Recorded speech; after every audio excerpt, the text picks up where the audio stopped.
Greetings and bienvenue, MITZU. Thank you for returning to this broadcast, and welcome to new viewers joining us for the first time.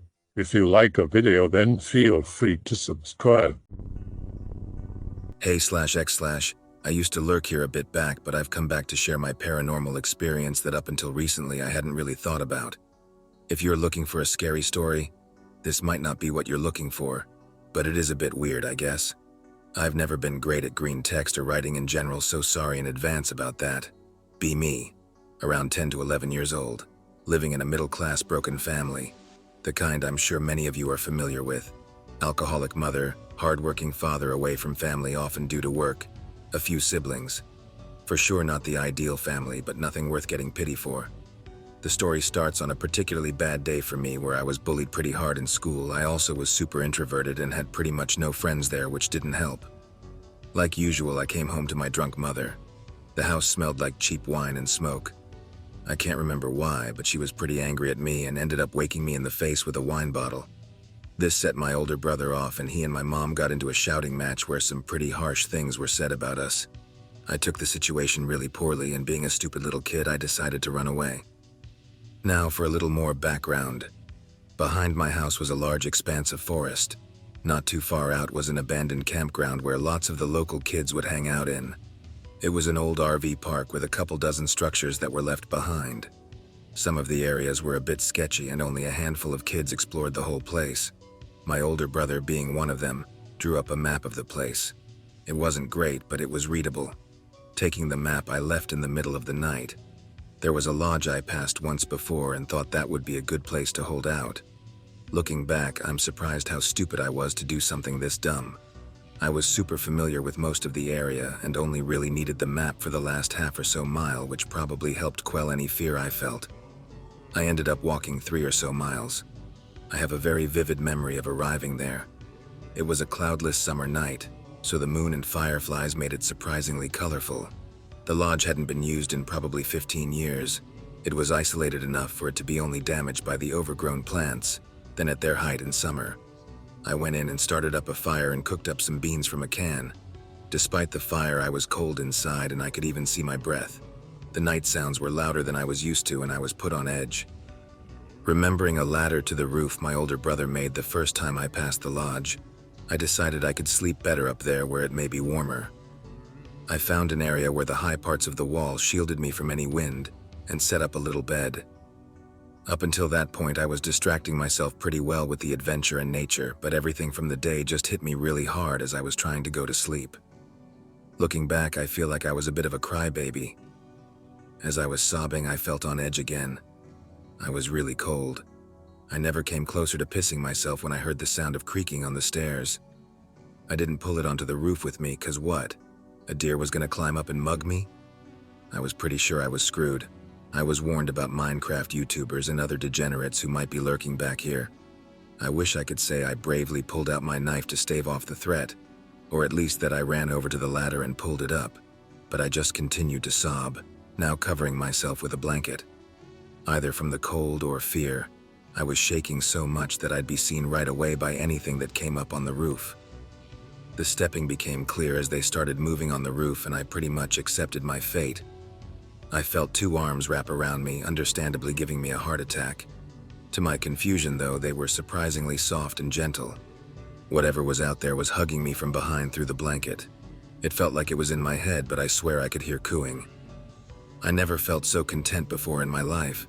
For a minute or so, I just sat there, conflicted between the secureness from the hug and my adrenaline spiking. The moment I felt the arms come off me, I snapped back to reality and threw the blanket off me. I looked around and saw no one. I was in fight or flight mode and didn't even question where whatever it was went. I launched down the ladder head first and sprinted home the fastest I ever did. The moment I passed the tree line, I threw up and collapsed from sprinting 3 miles. While lying on the ground, my brain started to realize that the whole situation didn't make sense. My fear was replaced with curiosity as I continued to think about it. I caught my breath and eventually went home. It was pretty late, so I climbed through one of my windows that had a broken look and screen to avoid making noise. For the 3 hours I had till I had to wake up, I slept like a rock.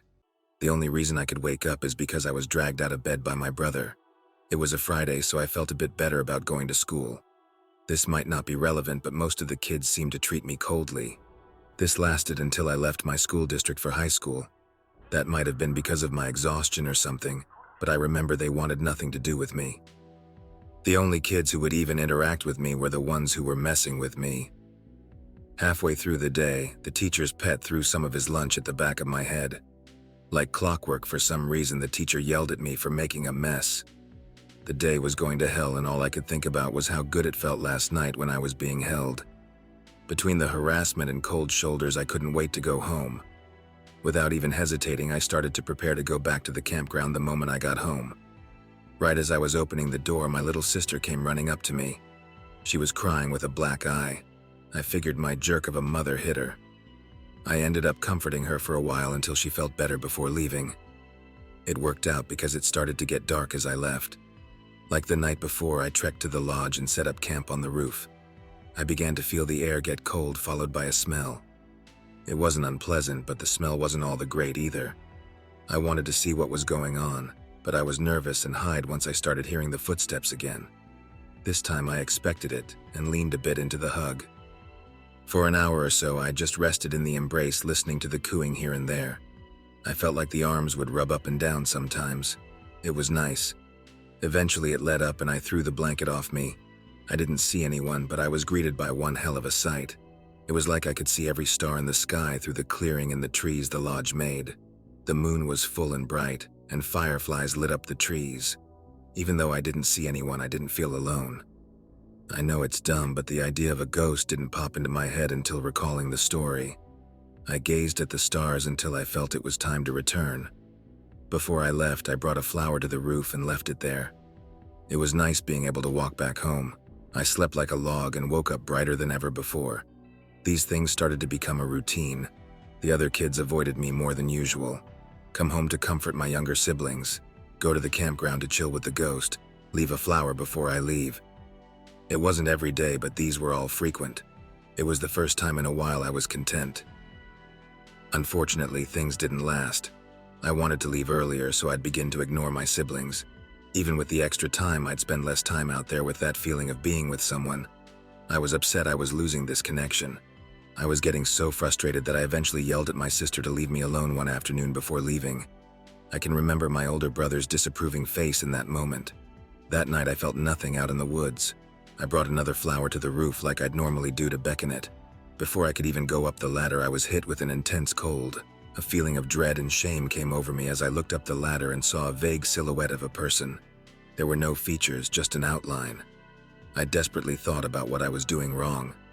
Maybe it was the shame I was feeling deep down, but I realized somehow it was the way I was treating my siblings.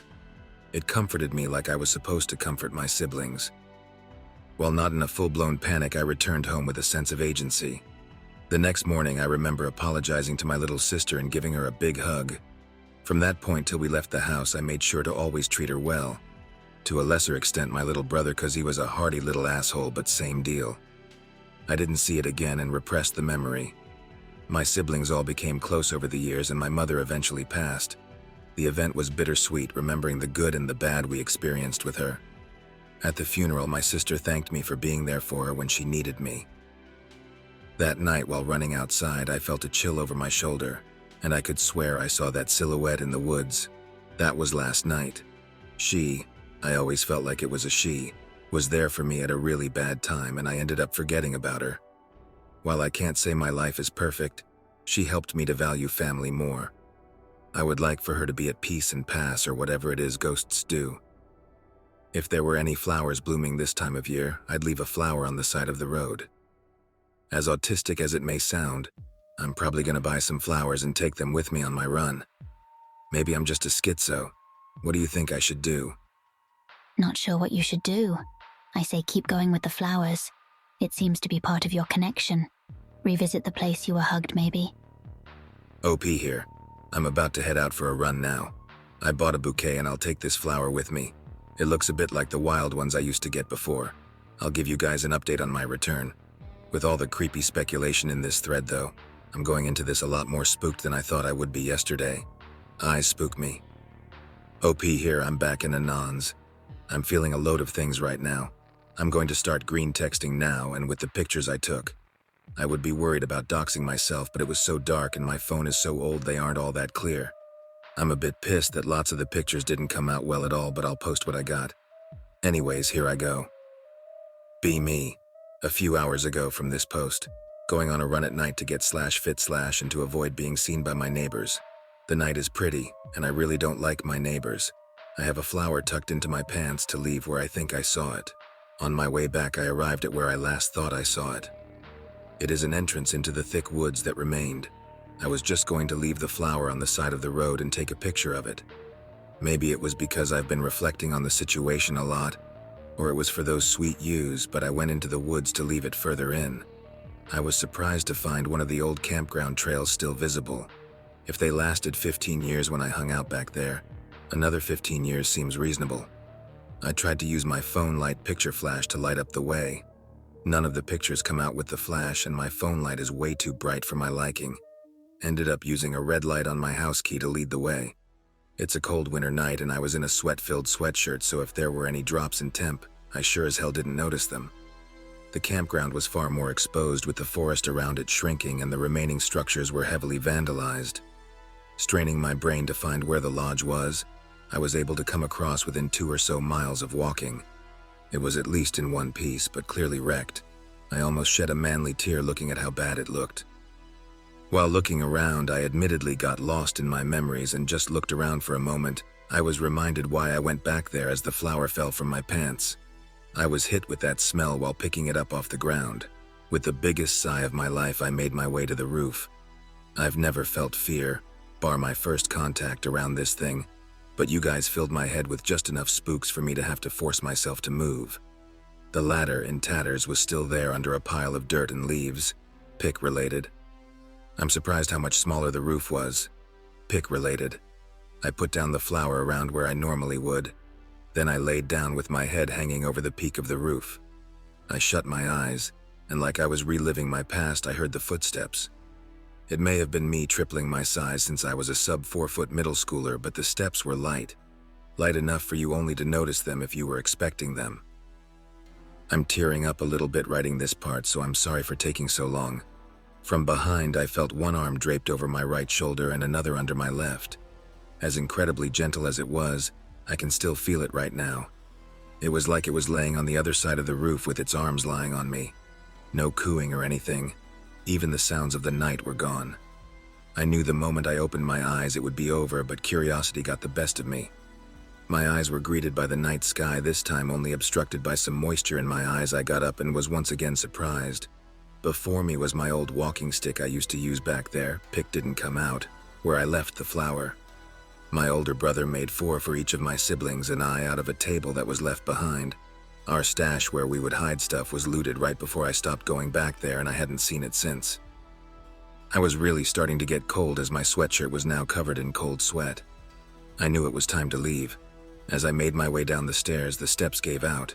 I was fine, but the same couldn't be said about the ladder.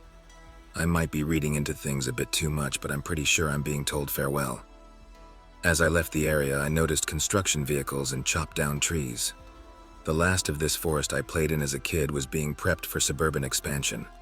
As I walked out of the tree line, I took one last look into the forest. I saw the silhouette clearer than ever, kinda. It was still detailless, but it felt left. I could make expressions out of it or read its emotions. I'm not quite sure how to explain it even while it's fresh on my mind. It was pouting, I think. It then moved into a soft smile and it faded into the background. I'm still tearing up a bit. Old habits die hard, I guess. I feel very melancholy, I guess. I have some more pics in a video, though I'm pretty sure you can't post those on /x/. Either way, I think that is the end of this tale. Sorry for the delay. I'll try to post throughout the day, but it will probably be sporadic at best. I also didn't save my original word vomit, so I'm going to have to reread my journal to remember all the details. Anyways, I'll just jump right into it. Be me. First year of my undergrad has just ended.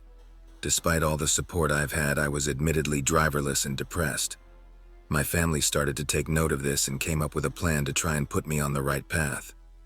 As you can probably guess from the last story, my father finally divorced her and gained full custody over all my siblings. We were old enough to survive on our own, but as a way to try and make up for our mother's behavior, he tried to be more active in our lives. Upon hearing my older brother tell him about my general outlook on life, he decided this summer would be a great time to spice up my resume he had been bugging me to do things for. My father had become, while not a rich millionaire, pretty well off financially from all his hard work and traveling, and remarried an Ecuadorian woman. Considering where we started out, it really shows what hard work can do. Being a bio major interested in genetics, using my father's surplus of free air miles and my stepmother's connections, they decided to send me to the Galapagos Islands. I feel like I was such an asshole looking back because I just didn't want to go. I wanted to stay home and just vegetate. I wasn't spoiled enough to even think about turning down such a thought and left with a complaint. I think it was early June when I landed on the island of San Cristobal. Despite my hesitation, it wasn't like I wasn't excited about being there at all. I had 2 months ahead of me of long work days though, and the hard work was daunting. Made being there cheap AF though. Coming off the plane, I immediately was disappointed by the hostile environment I was living in. PIC-related. Third world living conditions, cockroaches and spiders the size of my hand coving everywhere including my bed, and wild animals making every second of the day and night as loud as they could. I lived and worked with dozens of other volunteers from around the world, and would build bonds lasting to this day with many of them. It's so funny how I was upset coming in the first day because starting the next day would be the greatest and most exciting 2 months of my life. I even held hands with a girl for the first time. Sorry, ghost girl. I could go on a million-line Greentext about the whole amazing experience volunteering there, but this is /x/, and I wouldn't be telling this story if something odd didn't happen. This story takes place in my last week on the archipelago. I worked my ass off so much that I, along with the 3 other people in this story, got the last week off. While I came to love San Cristobal, I wanted to spend this time traveling to the other islands. For $20 or so, you could take a speedboat to different islands. After mapping out our final plan the night before, we left early the next morning. Got a huge goodbye from the cutie pie French girl I held hands with. Now for some background on the people with me. Names are obviously changed. First, there was Max, a tall German with perfect English. He was there before me and was almost like a mentor when getting used to the islands despite his younger age. Next was Anne, another German but a short girl. She spoke again perfect English and Spanish. Max and I didn't pick up all that much Spanish at the time. And finally was this half Ecuadorian from Switzerland named Andre. I knew him for over a month, and while his Spanish was perfect, his English was pretty bad, only slightly better than my Spanish. Our end goal was to arrive at Isla Isabela and try to swim with some penguins and do some camping. Before then, though, we need to pass through the central island Santa Cruz. It was by far the worst and most touristy island. I say this talking about a string of beautiful tropical islands, so I'm not saying it was bad. Just due to the timing of the speedboats, we had to spend at least 1 night there. Luckily, there was lots to do while we waited there, and we made our way over to one of the beaches we heard about. Once we got to Tortuga Bay, I like saying this beach's name, we wasted no time jumping into the water and swimming with the animals. As usual, it was a pretty good time, but this was the first of a series of bad decisions we made that would lead to probably the most terrifying experience in my life. I can remember that jerk-off Andre saying in his broken English, "Our stuff open," while he pointed at our bags we left on the beach. We told Andre to keep an eye on the bags, which he didn't, and as a result we were robbed. Thankfully, it seemed like only the money we brought with us was stolen, which wasn't too bad since we had to pre-buy all our tickets. Still, this meant we had to cut back on our spending. No more hotels. As angry as I was at Andre, none of us were watching them, so I couldn't be too mad. We spent the night sleeping on the docks watching the pelicans get chased around by the schools of little sharks. Daybreak came and we hopped on our boat to Isabela. The normal trip time was 3 or so hours, but it took us almost 5 hours because of the gale that intercepted us. The sight of the island piercing through the storm was awning. The waves were so large and powerful that the sound and sight of them crashing into the black could be noticed a kilometer away from the island in the middle of the storm. The peaks of the island were covered by the clouds, with only the volcanic peak of the MITZU glowing through the clouds. As haunting as the island seemed, I'll spoil it and tell you this isn't another ghost story. As quickly as the storm came, it passed, and by the time we set foot on the island, the sun was shining. We spent our first day there familiarizing ourselves with the island and trying to spot penguins. I love those little guys, and while I didn't swim with them, I did see enough to satisfy me. With that off our bucket list, we went off to try and camp out on the island. We also took note of how skittish the locals were. The little town we came to, Portavilla looked like one of those pictures of an area that was hit by a tsunami. Another thing we had to watch out for was the wild dogs. On the other islands, they were at worst big and overly friendly, but here they were all big aggressive pit bulls and other big dogs that probably grew large on the local wildlife. Either way, we were determined to go camping, and we started on our journey. We decided to take one of the set-up trails and move into the wilderness of the island at its end. If you know anything about these islands, you'd know that this is a bit of a no-no. After a month or so of helping the island from the damage mainly caused by those ungrateful locals, we were regretfully quick to disregard the rules on that. The customs between the islands didn't even care enough to stop us from bringing machetes and camping equipment, so why would we care? The 5-kilometer path leads to an old wall known by the locals as the Whaling Wall. The islands were once penal colonies, and this wall was one of the last standing parts of an old sugar factory or something. Their independence was bloody, or so they claim. Behind the wall was the vast expanse of the island running hundreds of kilometers, I think, to the north. At the end of the path, we were met with a sign warning about hunters. The locals like to hunt the invasive species they brought to the islands like the goats. While this seems like a good thing, they would have been completely wiped out if it wasn't for the fact the locals kept them alive so they could sustainably hunt them. Despite the massive size of the island, less than 2,000 people lived there, so we figured it would be pretty unlikely we'd run into anyone. Andre, who had visited these islands before, also assured us we'd be fine, and the locals just had those up to keep visitors from getting hurt. We only had a few hours of daylight left, so we didn't have much time to nut up. The days all feel so short on the equator. After a mile, I'm sorry for switching back and forth, my brain worked in miles, but the signs were in kilometers. Or 2 more, we started to set up our first camp for the night. It is surprisingly tough to find a good spot because of how the islands were laid out. Closest to the shores were the beaches, which were either made of rocky or filled with coelians that, out of respect and our safety, we didn't want to bother. Going inward, the beaches were replaced with swamps, rocky wastelands, and mangrove forests, all of which we really could comfortably camp out in. This left the mountainous areas. You could tell where the clouds meet the mountains because at those points the general rocky terrain became lush rainforests. The ground was soft and the trees bore fruit. Settling at about the tree line, we started breaking out our gear. Again, thanks to the shitty costumes, we smuggled a whole host of gear we shouldn't have had. This included some alcohol. As the night came on, everyone other than myself got a bit drunk. My mom kinda ruined that for me. The 2 Germans were really hitting it off, so they shared a tent while I was stuck with Andre. I had to clean up the little mess we made since everyone was already asleep. As I was about to hit them hay myself, I heard the sound of a gunfire off into the night. I remember thinking out loud, man, it sure would be dumb to get shot. That unsettled me a bit, but not wanting the adventure to end and being with my new friends empowered me to get over it and go to sleep. As I drifted off, I remember the sounds of raspy howling. I managed to get to sleep, and my next memory was waking up to the Germans throwing a cup at my head. With so few hours in the day, we had to get moving early. We were low on food since we didn't have the money to buy more going into this, so we began picking some from the trees. I got a bit too careless and ended up falling from an avocado tree. Back to the ground, I could hear my friends laughing at my misfortune in their respective languages. That's when the bush next to my head began to hiss at me. I was surprised, but after working with the animal it came from so much I was able to figure out what was going on right away. After a moment, a giant tortoise dredged through the bush. I guess the sound of my fall freaked it out a bit. As it moved completely out of the bush, I was greeted with a scared shell of an at least 400-pound creature. It almost looked like it was the shell of a sea turtle whose shell was hit with a boat. I didn't put too much thought into it and we all left the site. We liked the view from the beach, so as we moved, we headed towards the beach. We had no real set destination and we wandered the beach.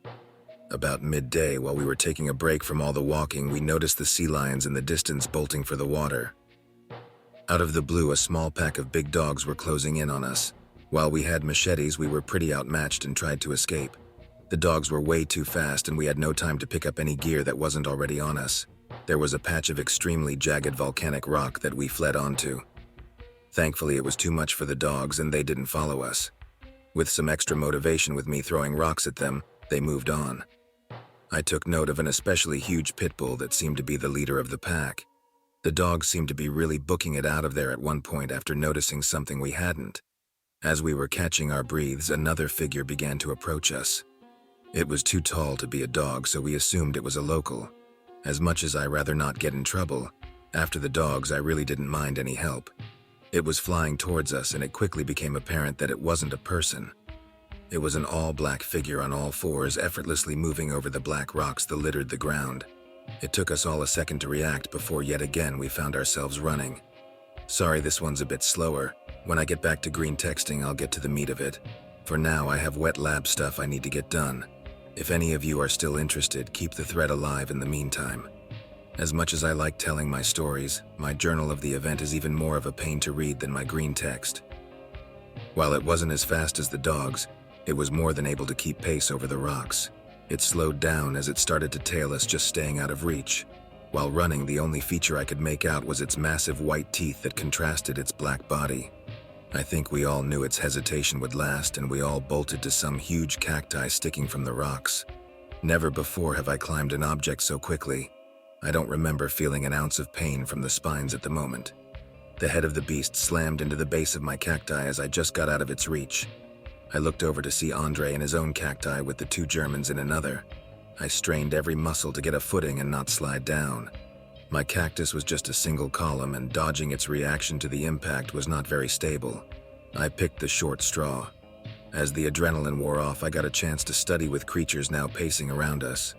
Its most defining feature was its massive head. It took up at least a third of its body. It looked like it could barely hold it up. I was finally able to pick out its eyes, which were all pupils. Its eyes were huge and unblinking, focusing on its prey. Its snout had whiskers that seemed almost comically long. A little lower was its mouth, lined with different teeth and at least 2 sets of canines. Its body looked almost like a dog's, but covered in scales like that of a marine iguana, but smoother. I started to notice the pain from the spine sticking into me and felt my grip going. I called over to my friends to try and think of a way out. The thing in response bolted at me and again rammed my cactus. For what felt like an eternity, we tried to communicate with our hands whenever we could between gripping the cacti. Evening was coming and things didn't get better. The blood pooled still, the bases of the cacti was being sniffed and lapped at by the beast. Looking at the huge eyes and dark body, I figured this thing would target us once it got dark. We are able to communicate to each other that we needed to bolt for the rainforested area we came from. We could climb the trees and stay there till the thing moved on. Maybe sending our desperation, the creature moved behind some rocks. Only after writing the journal did I realize it was peeping for an ambush. Anne told me later that it was still in view for her, and it was focusing on me. With the deepest breath of my life, we dropped from the cacti and bolted for the tree line. The monstrous form of the creature leaped from the rocks and gave chase. Like it was screwing with us, it stayed just out of reach. About 100 feet from the tree line, the creature seemed to be overplaying with us and lunged at me. It let out that raspy roar I remembered from the night before as it closed in. Max, being a bro, threw his machete at the thing, grazing its face. It seemed like this save brought us enough time. But at the same time, Anne lost her footing and messed up her ankle. The roar startled her. Max threw one of her arms over her shoulder, and after being saved, I rushed over to help. Andre was well into a tree already as we dragged her to the tree line. The thing followed but kept some distance. We dragged her up a huge avocado tree. Or maybe we were next to an avocado tree. It seemed like the thing could climb, and again just passed around the trees for a bit. Our footing was perfect in the trees, and it seemed like it figured that out quickly. Defeated, it left into the night. Behind those deep eyes was a thinking creature. Later in life, I learned a lot about vertebrate evolution in college. One group of creatures drew my attention like no other. Synapsids, or stem mammals, are the group of reptiles that would eventually lead to modern mammals. Before the dinosaurs, they ruled the land. Out of them came the therapsids, which further brought them to a mammal-like state. My teacher owned a cast of a creature belonging to the order, and I was shocked with how similar it looked to the creature I saw in the past. I am quite certain, looking back, that this animal is a member of one such creature from the order Gorgonopsid. The resemblance to the pic related is unnerving to me. It took us a moment to talk. We didn't say a word about what happened and just talked about getting out of there. With some rope, we tied Anne up to the tree and applied the first ad. It was clear Anne was going to need some help to move anywhere. We tried our best to rest in the trees, but the sound of pitter-pandering feet kept us on edge. While it seemed to come from much smaller creatures, it was clear there was more than one out there. My heart dropped as I heard the sound of cracking. The only thing I could compare it to was the sounds from a video of an alligator eating a turtle. What was going on out there probably wasn't too different. Further up the mountain, we could see fire and hear gunshots. Andre muttered, "We should go up to it." We agreed, but would wait till next morning. Going down there with no visibility wasn't an opinion. Morning came, and while we weren't well rested, we were ready to move out. We decided that we would leave Anne in the canopy and come back with help. Max grabbed her hand and promised her he'd be back for her. It was in German, but I like to imagine he said something along those lines. The peak ended up being on a whole different mountain. By midday, it became clear that it would get dark before we got there. Evening came and we ascended the mountain. We were sent into a panic as we heard the sound of dogs behind us. The brush was being disturbed violently enough for us to hear it a ways back. Our spring of activity also sent a more nearby patch of foliage into risking fit as well. The mountainside became so steep we ended up crawling on our hands and feet. We shot through the tree line onto flattened land. We were quickly noticed by the various dogs chained to trees which barked their alarms. Any one of those things would have attacked us. The locals crawled out their shacks, kicking glass bottles out of their way as they moved towards us. They were carrying weapons, which at least in the moment seemed natural since we just barged into their little town at night. One with a bat walked up to us and shouted something in Spanish at us. I'm not sure about Max, but I was at least not in a state to understand Spanish at the moment. Whatever he said, though, made Andre's face pale. The two seemed to argue in Spanish for a moment before Andre motioned his hands at Max and I. I was just beginning to adjust, and I was pretty sure he was selling us out. Out of nowhere, the man smashed the bat on Andre's head. Without a second thought, Max and I threw ourselves down the mountain and through the tree line. The sound of a firearm going off and the dogs bolting got us back on our feet from the fall and running. The commotion of us moving through the brush and the dogs now barreling down the mountain drew out an animal that was probably following us up the mountain. It was another one of those black things, but much smaller than the one that chased us. Coming out into the open between us and the dogs, it was mauled instantly. I almost felt bad as I glanced back at it. Even though the sounds of gunfire didn't stop, the dogs seemed preoccupied. Yet again, I was saved by chance. We ran through the night on high alert, picking fruit when we passed them. By late morning, we managed to return to where we left Anne. After explaining the situation to Anne, we were stumped. It seemed like the only way to get out of this was to beeline to Porta-Villamil. Before we left, though, we needed to rest. For some reason, we thought we should go back for Andre. With Anne the way she was and Max kinda saving my ass, I told them to go while I went back. I think deep down my pride was wounded by how selfless Max was, so I had something to prove I would leave after them, so I could rest a bit more. But the moment the two of them started moving, the big black creature appeared again. I threw a rock at it, hitting it in its big eye. With a snarl, it jumped in the other direction. I hopped out of the tree I was in and made a loud noise. I hope I seemed selfless because I was about to piss myself away running from those Germans. I made my way back toward that settlement we were chased out of. I got to the point where we heard the dogs the last time and saw some disturbance a bit off the path. I thought it would be some stupid horror movie shit to go over there, but I needed to see. In the center of some torn-up plants was the body of the big pit bull that seemed to lead the pack that attacked us before. The massive dog was partially eaten, but the black strips of flesh on the ground and dangling from what was left of its mouth showed it for sure put up a good fight.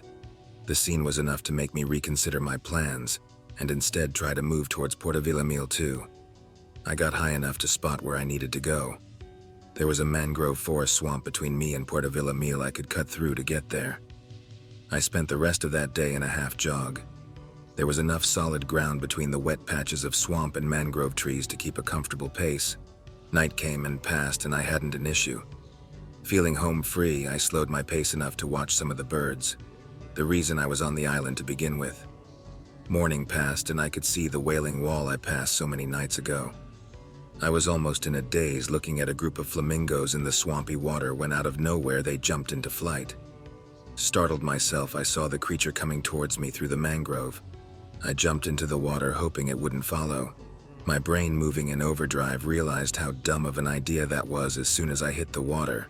This thing's tail looked like something you'd see on an alligator.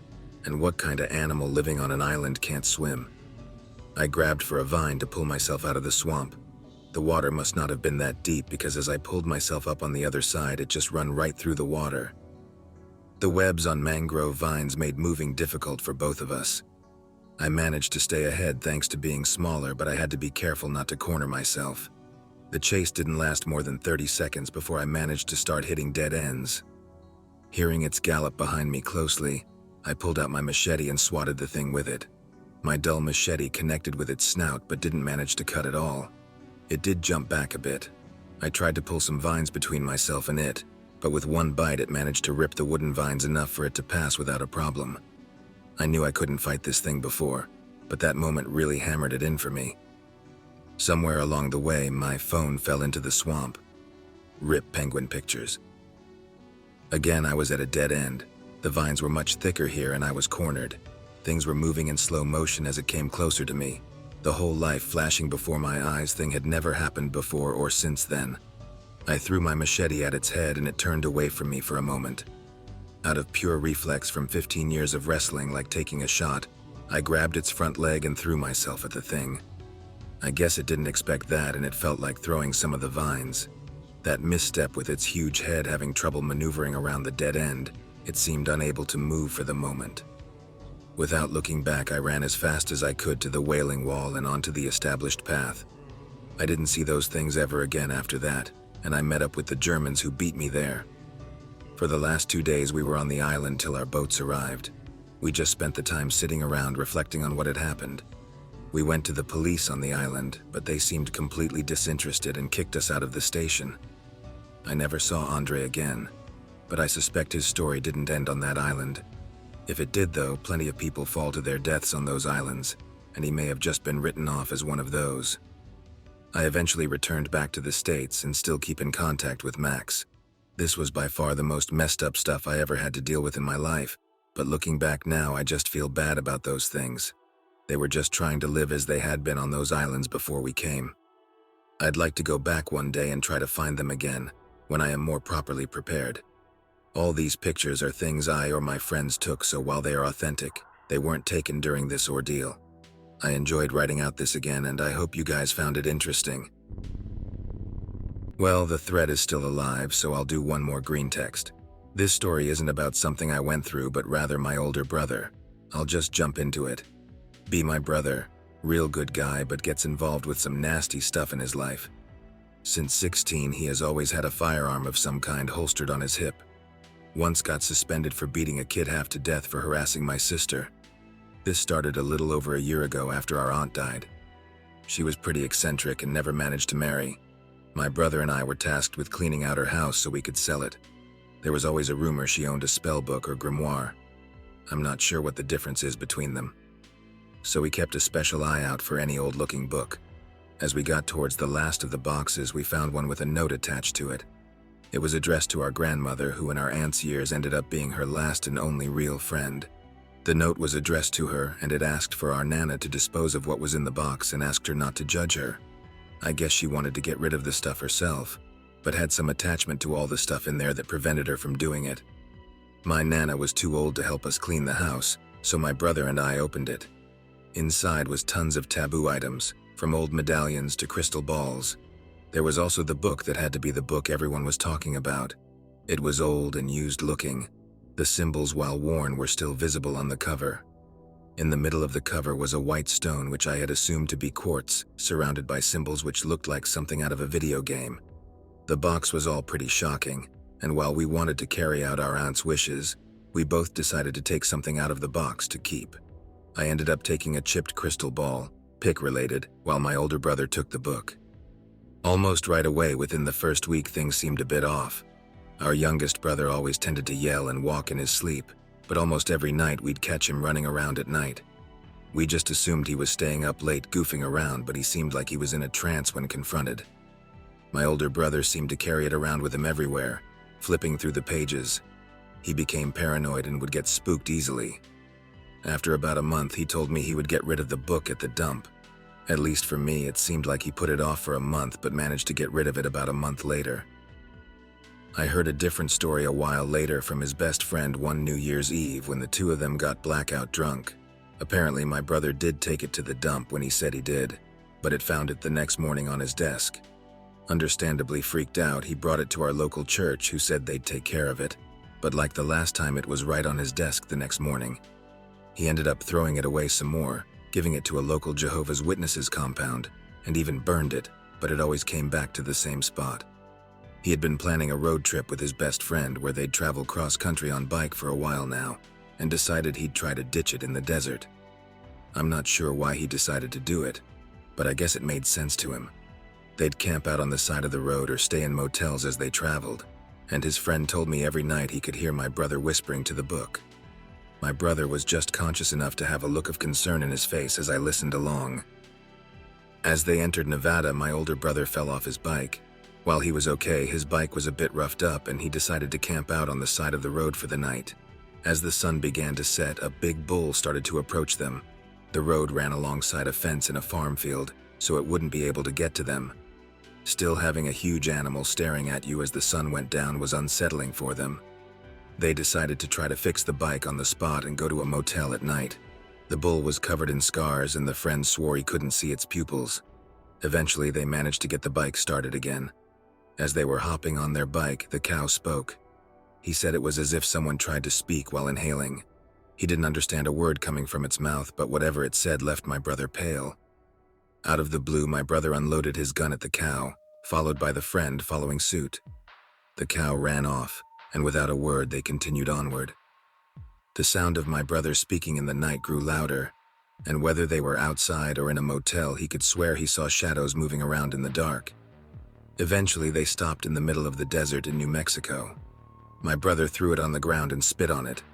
As if it came from nowhere, a bull appeared out of the heat waves, and yet again. It slowly came towards them, staring at them with blank white eyes.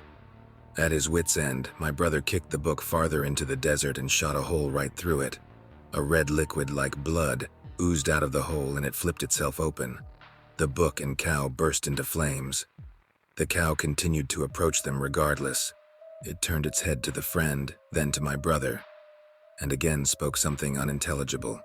The book and cow seemed to crumble to ash not too long after. The two of them eventually returned home, and my friend said my brother never spoke of having issues with the book. I had also noticed not too long after that my brother returned to his normal self. I thought I'd just end with that last one, but some people are still bumping in my thread. I've really enjoyed writing out all these green texts. When thinking so much about the past and the recent stuff in the woods, some other stories of weird things have come to my mind that I probably buried away. Be me, around 14 years old. Up in the Pocono Mountains near Lake Wallenpaupack. With my siblings, I was staying up with my grandparents. It was around where the wooded developments faded into hundreds of acres of state game land. I'd spend most of the days up there swimming in the lakes or roaming the deep woods. It was around noon when I was outside wandering the forest with my younger brother. He was kind of the black sheep out of us. Physically, while my other siblings and I were darker-haired and eyed, he had really blonde hair and blue eyes. He isn't a bastard before you ask. He was also hyper-extroverted in contrast to everyone else. He is mischievous, emotional, an asshole, and an all-around pain in the ass to deal with, still managed to love him like a brother. We were out, probably a bit deeper in the woods than we should have been just wondering. I called out to him to check out some dead deer. No response. I looked around and he was gone. He likes to play tricks, often taking them too far, so I assumed he was hiding. For a good hour I walked around the patch of forest calling out for him. Out of frustration and the concern that this jackass may have actually been kidnapped, I yelled out, "I'm going home and getting the police to find you." Still no response. I ran home but was told just to take my older brother with me to find him. We'd call the police if we still couldn't find him. My older brother was much tougher on him, so I hoped hearing his voice he'd come out to avoid punishment. Again, after another hour, nothing. We eventually came back to the spot I last saw him there. He was resting under a tree like nothing was up. My older brother responded to this by beating the crap out of him for scaring everyone. He is a practitioner of tough love. We just assumed he was following us in the bushes the whole time. Seeing how little bro didn't deny it, we all thought that was that. Keeping an eye on him after that stunt, the day turned to night. We were all sleeping in the basement, which opened to the backyard and mouth of the forest. As we were all drifting to sleep, I heard the door slowly slide open. Trying not to make a sound, I peeked into the darkness, feigning sleep. It was little bro sneaking into the night, wanting to prevent another shit show, but also wanting to catch him in the act. I sneaked out the front door to intercept him. The moment I quietly closed the door, I saw him bolt into the forest like a madman. Pissed off, I followed suit. I like to think even at that time, with all the sports and activities I did, I was for sure in better shape than most. But my younger brother was a monster since he was walking. He was always a bit of a jock. No matter how fast I ran, he not only managed to stay out of reach but widened the gap. He was so far ahead he didn't notice me following. In the darkness, I lost sight of him after a few seconds.